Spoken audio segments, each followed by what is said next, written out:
우리 모든 성도들에게 말씀을 주셔서 살아가는 길을 보여주셨던 우리 하나님 아버지, 진리의 말씀으로 우리를 주도하시고 교훈하여 오늘도 이렇게 신앙의 기본을 알려주셨음을 감사를 드립니다. 예배를 통하여 오순절 마갈 요한의 다락방에 임했던 그 성령님의 기름 부으시는 역사를 통해서 가난한 이에게 하늘 창고가 열리는 부유함의 은혜가 충만하게 하여 주시었고, 모든 질병이 떠나가는 역사가 이 시간 나타나게 하여 주시옵소서. 오늘도 지난날을 회개하며 하나님께서 보시기에 아름다운 성도가 되기를 바라는 소망이 이 시간 이루어지게 하옵소서. 감사를 드리며 예수님의 이름으로 감사하며 기도하옵나이다. 아멘. 네, 반갑습니다. 아유, 우리 손녀 너무 반가워요. 네, 내일은 우리 고유의 명절 추석 한가위입니다. 그래서 이렇게 또 오셨지요. 감사합니다. 추석을 맞아 따뜻한 마음을 이렇게 전이 되니까 너무나 반갑고 기쁩니다. 그래서 또 풍요로운 한가위를 함께 나누는 의미로 서로 간에 따뜻한 말이라든가 그렇게 한마디를 한다면은 관계의 온기를 높이고 정을 나누는 그런 좋은 수단이 되지 않을까 싶습니다. 그래서 풍성한 한가위처럼 마음도 넉넉해지는 그런 명절 다들 보내셨으면 좋겠습니다. 이렇게 가족과 함께 즐거운 시간 보내시고 늘 그래서 건강하셨으면 좋겠습니다. 정말 그러잖아요. 둥근 보름달처럼 행복이 가득한 추석 보내시고, 그러니까 뭐 각 가정마다 평안과 건강이 언제나 충만하게 보내라고 막 그 덕담이 많이 오고 하잖아요. 그런 좋은 문구가 여러분 앞에 다 임하기를 바랍니다. 네, 세상에서 우리는 많은 이야기와 조언을 들으며 이렇게 살아가고 있습니다. 그리고 그 말이 삶의 선택을 좌지우지하기도 하고 있습니다. 세상의 수많은 말들 속에서 우리는 하나님의 말씀을 분별하며 말씀대로 살아갈 수 있어야 합니다. 하나님의 말씀을 타성에 젖어서 그러니까 가볍게 여겨서 듣는 것으로 그치지 말고 삶으로 실천할 수 있는 신앙을 가져야 합니다. 하나님은 이스라엘을 선택하시고 이렇게 구원하셨습니다. 하나님은 이스라엘에게 오직 하나님만 섬기기를 원하십니다. 하나님은 백성들에게 믿음 안에서 그렇게 살도록 과거의 은혜를 기억하시고 공의롭고 자비하신 분임을 알려주십니다. 백성들은 하나님의 말씀에 순종하며 그러니까 살아야 합니다. 하나님은 이스라엘에게 과거를 기억하시면서 미래를 위해 오늘 현재의 믿음을 그러니까 강조하십니다. 역사학자 E.H. 칸은 역사란 현재와 그러니까 과거 사이에 끊임없는 대화라고 말을 했습니다. 역사는 과거의 사건들을 과거에 시작해서 그러니까 그때 그런 시각에서 해석하고 현재의 교훈을 받거나 과거의 사건을 현재의 시각에서 재해석하고 현재를 그러니까 계속 개선하는 작업이라고 할 수가 있습니다. 과거로부터 배우고 현재를 개선하면 긍정적인 미래를 예측할 수가 있습니다. 사실 말은 쉽지만 과거로부터 배우는 일이 쉽지는 않습니다. 과거를 볼 때 객관적이고 교훈의 관점에서 보는 것이 아니라 아전한수, 그러니까 뭐 아전인수와 곡과 가세와 같은 해석을 할 수도 있습니다. 많이 배운 사람이 이런 함정에 더 빠질 수가 있습니다. 과거로부터 배웠다고 할지라도 현재에 적용하는 것이 너무너무 어렵습니다. 자신의 변화가 필요한데 남에게는 변화를 요구하면서 정작 자기는 변화를 하지 않고, 그러니까 변화를 하지 않는 사람의 고집이 너무 센 것이 많이 있지 않습니까? 또 내가 배웠다 할지라도 남이 방해할 수가 있어서 배운 것을 또 제대로 적용하기 어려울 수도 있습니다. 역사를 통해 배우는 것도 그러니까 녹록지가 않다는 것입니다. 우리 신앙도 역사를 통해 배울 수가 있습니다.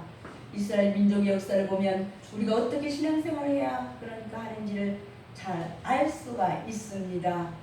하나님은 모세를 통해 출애굽간 이스라엘 백성들에게 그러니까 과거의 이렇게 사건을 상기시키면서 민족과 신앙의 미래를 열도록 간곡히 부탁을 하십니다. 신명기 말씀은 과거와 현재의 미래를 연결하여서 신앙의 순수성을 그러니까 유지하라는 기초를 유지합니다.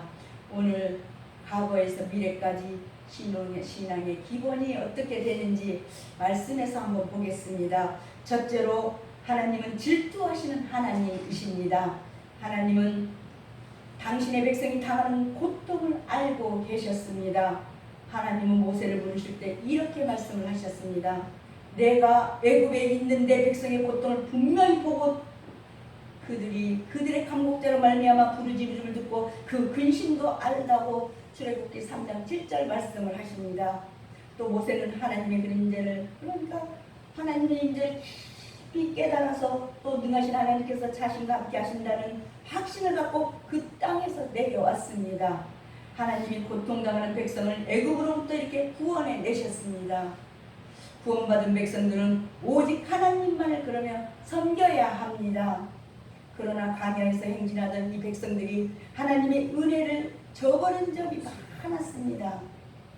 아마도 하나님이 약속하신 젖과 꿀이 흐르는 가나안 땅에 들어가서도 백성들은 하나님을 잊고 자기들 마음대로 행할지 모릅니다.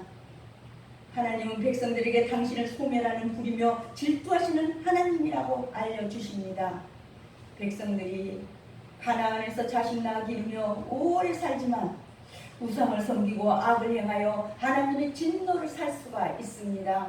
하나님 우상을 따르는 백성이 반드시 망하고 대적 때문에 멸망할 것이라고 천지를 두고 증거를 삼아서 말씀을 하셨습니다. 민족은 이방 지역으로 뿔뿔이 흩어지고 이방에서 본 적도 들은 적도 없는 데다가 또 나무와 돌로 만든 우상을 섬기라고 강요를 받을 수도 있습니다. 하나님이 이렇게 백성들 향해 왜 이렇게 무서운 미래를 예고하셨을까요? 그런 괴로운 일이 결코 일어나기를 바라지 않는 그런 마음에서일 것입니다. 또 반드시 기쁘시고 질투하시는 하나님을 알려주시기 위함일 것입니다. 우상숭배는 하나님께서 가장 귀중히, 그러니까 너무나 나쁘게 가중히 여기시는 행위이라고 말씀하고 있습니다. 하나님께서 허락하신 그런 가나안 땅에 아무리 풍요롭다 할지라도 이스라엘이 하나님을 버리고 우상을 섬기게 되면 하나님께서는 그들을 버려서 속기 망하게 하신다고 했습니다. 더군다나 진멸될 것이라는 이런 경고에서 우리는 알 수 있듯이 우상 숭배로 인한 멸망 너무나 철저하고 완전한 파멸에서 치유할 수 없는 치명적인 결과를 초래하고 맙니다. 이스라엘이 번영하느냐, 그러니까 몰약하느냐의 관건은 그들이 하나님을 유일신으로 모시고 그분의 명하신, 그러니까 바로 그런 명하신 바를 절대 순종하느냐 그렇지 않느냐에 달려있다고 하겠습니다. 1절 8절에도 보면은 내가 너희 조상 아브라함과 이삭과 야곱에게 명령하여 그들과 그들의 후손에게 주리라 한 땅에 너희 앞에 있으니 들어가서 그 땅을 차지하리라 할지라고 했습니다. 그들의 목전에 닥친, 그러니까 문제들 역시 염려할 필요가 없습니다. 과거에 도우신 하나님께서 장래에도 도우실 것이 확실하기 때문입니다. 이 같은 사실은 이스라엘의 광야, 그러니까 40년간의 행적을 통해서 명확히 확인되는 바입니다.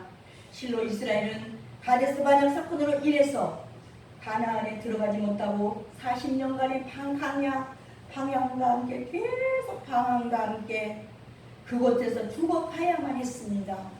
그러므로 말씀이 육신이 되신 예수 그리스도께서 자신을 길과 진의 생명이라고 말씀하신 것을 들어야 하는데 제대로 듣지를 못했다는 것이죠. 말씀 안에 생명이 있습니다. 이는 불신과 불순종이 낳은 뼈아픈 결과가 그렇게 나타나 있습니다. 진정 하나님의 주권을 인정하고 하나님의 대신, 그러니까 하나님이 하나님 되심을 말과 삶에서 온전히 인정하는 자에게 하나님은 한없는 복과 은혜로 채워질 것이라고 요한복음 5장 24절에는 말씀을 하십니다. 내가 진실로 너희에게 이르노니 내 말을 듣고 나를 보내신 이를 믿는 자는 영생을 얻었고 심판에 이르지 아니하나니 사망에서 생명으로 옮겼느니라 말씀하고 있지 않습니까? 그 말의 뜻은 믿음으로 듣는다는 것입니다. 누구든지 예수를 통해서 생명을, 그러니까 얻을 수가 있다는 것이죠. 그 생명은 우리의 생각, 우리 지금 현재 삶에서도 그래서 계속 변화를 시킵니다. 두 번째로 만나주시는 하나님. 하나님은 당신의 백성이 말씀에 전적으로 이렇게 청정하고 그 말씀을 찾아 손손에게 전하기를 오늘 9절 원하시고 있습니다. 내 발의 등이요 내 길에 비치신 주의 말씀만 따라서 살아가는 삶이 곧 참된 생활이라고 시편 105편 119편 105절 그렇게 말씀을 하고 있습니다. 만약 당신의 백성이 당신의 이러한 바람에 부응할 때는 하나님은 반드시 차고 넘치는 은혜로 갚아주실 것입니다. 하지만 백성 중에 세상의 향락과 만족에 그러게 심취해 나머지 당신을 잊어버리거나 우상 숭배하게 되면 하나님은 그들을 죄악에 그대로 방림해 주시고 그들 스스로 멸망해 주도록 내버려 두실 것이라고 말씀하고 있습니다. 그래서 로마서 1장 24절 18절은 하나님의 진노를 피할 수 있는 길은 불경경에서 경건으로 불의함에서 의로움으로 이렇게 신앙과 일생활을 제대로 하라고 말씀하고 있습니다. 하나님의 뜻에 따라 그러니까 진리대로 행하지 않는 자에게는 하나님의 심판이 있게 될 것이라고 말씀하고 있습니다. 어서 와요. 실로 하나님은 사랑과 긍휼이 한없으신 분이지만 그렇다고 죄악을 무조건 갚아하는 무질서한 분은 아니시라는 것입니다. 하나님은 마치 이렇게 맹렬한 불처럼 불의하고 죄악된 영혼들을 징벌하시고 또 당신의 배신이 정말 당신 위에 다른 우상에게 마음을 빼앗길 때는 조금도 지체하지 않으시고 그들을 징계하신다고 24절 말씀을 하십니다. 이러한 하나님의 여심 바로 당신의 백성에게 대한 하나님의 거룩한 사랑과 어떻게든 그들을 구원하시고자 하는 그런 하나님의 거룩한 집념을 번영해 주고 있습니다. 사람이 고통을 당하면 여러 반응을 나타납니다. 한숨 짓고 울기만 하는 사람이 있습니다. 다른 사람들이 또 작용한 것이라면 남 탓을 하는 사람이 있습니다. 운이 없었다고 운명론적인 말을 하는 사람도 있습니다. 반대로 자기들의 잘못이 무엇인가를 정확하게 깨닫고 후회하며 돌이키는 사람도 있습니다. 신앙적으로 보면 하나님을 다시 찾는 회개입니다. 사람들이 이방에 흩어져 우상을 섬기도록 강요를 받는다면 회개하고 하나님을 다시 찾아야 합니다. 마음과 뜻을 다해 하나님을 찾아야 합니다. 이때 하나님은 사람들을 만나 주십니다. 한난을 당하던 사람들이 종래에는 여호와 하나님께로 돌아서 하나님의 말씀에 그러면 순종할 것입니다. 하나님은 자비하심으로 이스라엘을 버리지 않으시고 멸하지 않으실 것이라고 했습니다. 회개하면 하나님께서 이렇게 이스라엘의 조상들에게 맹세하셨던 언약을 잊지 않으십니다. 비록 불순종과 우상섬김 때문에 책망과 징계를 받은 이런 백성들이지만 회개하고 돌이켜 진심으로 하나님을 찾으면 하나님의 백성들을 만나주시고 은혜를 베풀어 주신다는 것입니다. 자비하신 하나님께서 마음을 돌이켜 백성들을 향해 과거의 언약을 기억하시고 백성들을 보호하십니다. 하나님이 한 번 책망하시고 진노하셨다고 그것이 영원히 지속하지 않습니다. 하나님은 백성들을 향하여 돌이키시고 만나주시며 자비하심을 보여주어서 구원을 베풀기를 원하십니다. 오직 하나님만 섬기며 나아갈 때 가나안의 수많은 족속들은 정복할 수 있었던 그런 이스라엘은 우상을 섬기게 될 때는 도리어 이방 족속의 가련한 포로 신세가 되고 말았습니다. 세상의 빛과 소금된 역할을 이렇게 감당하는 성도라 할지라도 우상 숭배에 빠지게 되면 맛을 잃은 소금처럼 세상 사람들의 발 아래 밟히는 신세가 되고 만다는 것입니다. 세 번째로 구원하셨던 하나님, 우상 숭배에 대한 징벌은 때때로 더 극심한 우상을 배 처하도록 내버려두는 모습으로 나타나기도 합니다. 즉 그러니까 우상 숭배 자체가 징벌의 수단이 되는 것이 아닙니다.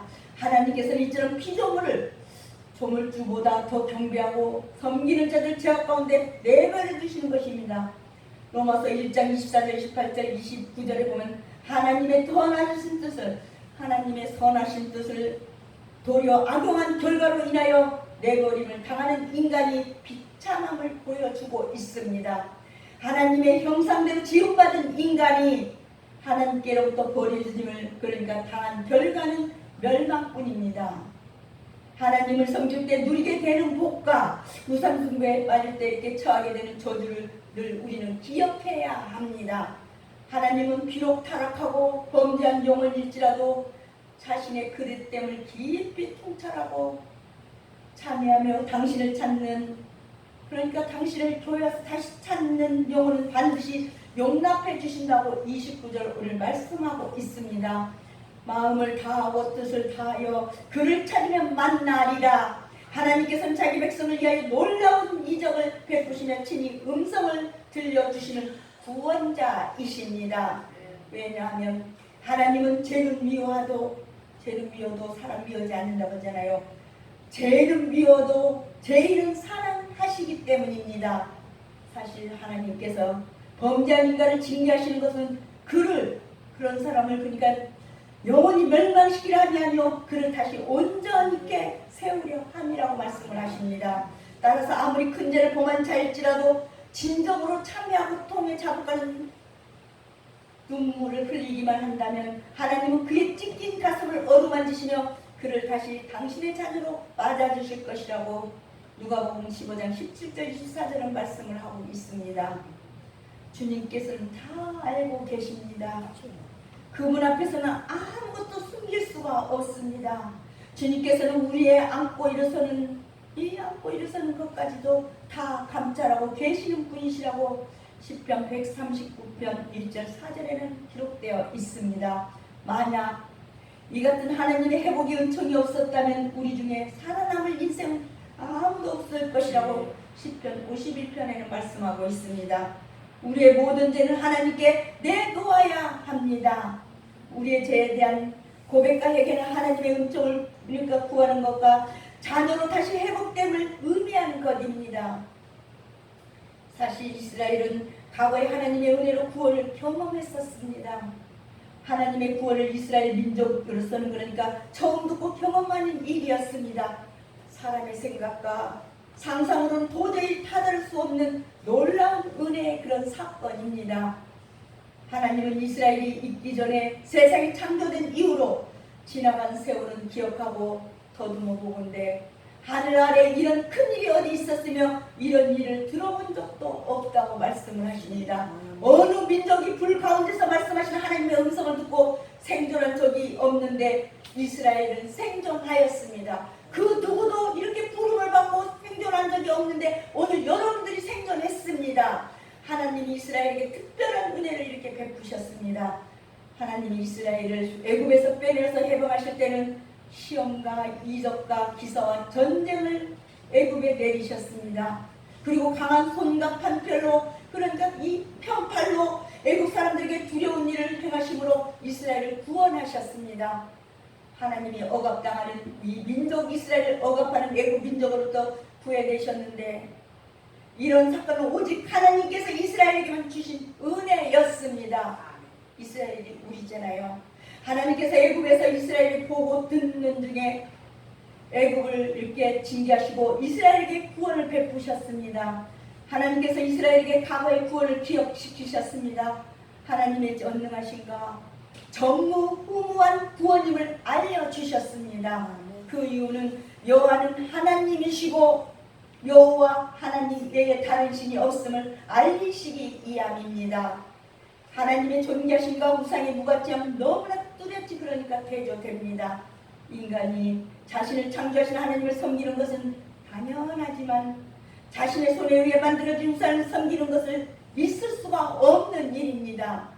이는 창조주 하나님에 대한 모독이요 또한 인간 자신에 대한 멸시이기 때문입니다.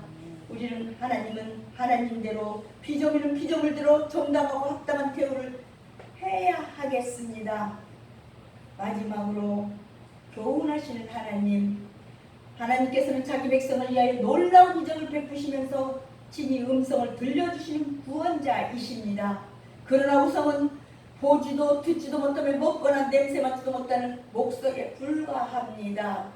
따라서 보거나 듣지도 못하는 우상에게 기도하는 일은 공연한 것이며 우상 앞에 제물을 바치며 예배하는 일은 무가치한 일입니다. 하나님께서는 인간에게 먼저 구원과 축복을 베푸시고 인간으로 하여금 자발적으로 순종하며 봉사하기를 원하십니다. 그러나 우상은 인간에게 아무것도 주지 못합니다. 그러므로 무조건적인 맹종과 충성을 우상에게 바치는 자는 결국 파멸과 저주의 구렁텅이에 빠지는 심판을 당해야 만다는 것입니다. 하나님은 이렇게 하나님과 우상 중 어느 쪽을 따를 것인가를 우리의 선택에 달려있다고 여호수아 4장 24장 15절은 그렇게 말씀하고 있습니다. 하나님은 모세를 통해 이스라엘에게 구원을 기억시키십니다. 하나님의 교훈 방법이 신비합니다. 하나님의 음성이 하늘로부터 들렸습니다. 하나님께서 땅에서는 큰 불을 사람들에게 보시고 불 가운데서 나오는 말씀을 듣게 하셨습니다. 하나님의 말씀을 사람이 그러니까 가까이 할 수 없는 현상 중에 들리셨을 것입니다. 사람의 접근 불가능한 현상 중에 하나님의 이렇게 사람을 불러서 말씀을 들려주셨다는 것이죠. 하나님의 말씀이 들려질 때 사람들이 두려워합니다. 베드로와 두 제자가 변화산에서 그러니까 예수님의 변화를 보고 말했습니다. 우리가 여기 있는 것이 좋겠고 초막셋을 지어 예수님과 선지자들을 머물게 하면 좋겠다고 말도 했습니다. 그런데 호련히 빛난 구름이 그들을 덮으면서 구름 속에서 소리가 났습니다. 제자들이 듣고 심히 두려워했다고 했습니다. 말씀의 내용도 있지만 구름 속에서 소리가 들렸기 때문입니다. 이스라엘도 하늘로부터 이렇게 불 가운데서 음성이 들렸다면 두려움을 가져야 합니다. 두려움 중에서도 하나님의 사랑을 기억해야 합니다. 하나님은 이스라엘 조상들을 이렇게 사랑하셨고 그 후손인 이스라엘 선택하여서 큰 권능을 베푸심으로 백성을 애굽에서 구해내셨습니다. 하나님께서 그들의 조상과 이렇게 맺었던 언약을 기억하시고 후손들에게 은혜를 베푸셨습니다. 하나님이 이스라엘보다 강한 민족들을 땅에서 쫓아내시고 약속의 땅으로 인도하여 기업으로 이렇게 주셨습니다. 내일은 추석 한가위입니다. 더도 말고 덜도 말고 한가위만 같다라고 했습니다. 한 번뿐인 우리 인생 정말 하나님께서 주신 그런 삶을 감사를 드리면서 기뻐하며 사셨으면 좋겠습니다. 그런 한 주간 사시기를 주님의 이름으로 축복드리며 말씀을 맺고 기도하겠습니다. 하나님 감사합니다. 우상을 버리려 오직 하나님 한 분만 섬기게 하시는 우리 아버지 하나님, 하나님은 질투하시는 분임을 알고 하나님보다 우상을 섬기지 않고 한 주간을 살게 하심을 감사드립니다. 이렇게 험하고 악한 이 세상에서 실패하고 올로다 심했을 때 믿음의 힘으로 용기를 주셔서 극복할 수 있게 하셨음을 감사드립니다. 우리는 때로 운이 없다고 운명론에 빠지지 않게 하시고 우리의 잘못이나 운명을 정확히 알고 새로운 믿음의 기본을 지켜서 승리하는 성도가 되게 만들어 주시옵소서. 사랑과 은혜가 충만하신 아버지 하나님, 말씀으로 가슴마다 이렇게 파도칠 줄 믿습니다. 우리 교회에 소속된 지체들 다시 한번 기억하여 주셨고 그 지체마다 책임을 맡아서 일할 때마다 이름도 없이 수고하고 애쓰시는 이들에게 감당할 수 있는 복을 내려 주시옵소서. 특히 우리 교회에 소속된 지체들에게 원하는 열매를 맺게 만들어 주시옵소서. 사역하는 것마다 좋은 기름 부어 주시옵소서. 사랑하는 모든 성도들에게 위로와 섭리가 있게 만들어 주시옵소서. 특별히 건강을 주시고 가족들을 이렇게 주시고 할 일을 주신 줄 믿습니다. 또한 믿음을 주셔서 하나님을 알게 하시고 성령의 은혜를 날마다 허락해 주심을 믿습니다. 감사드리며 예수님의 이름으로 감사하며 기도하옵나이다. 아멘.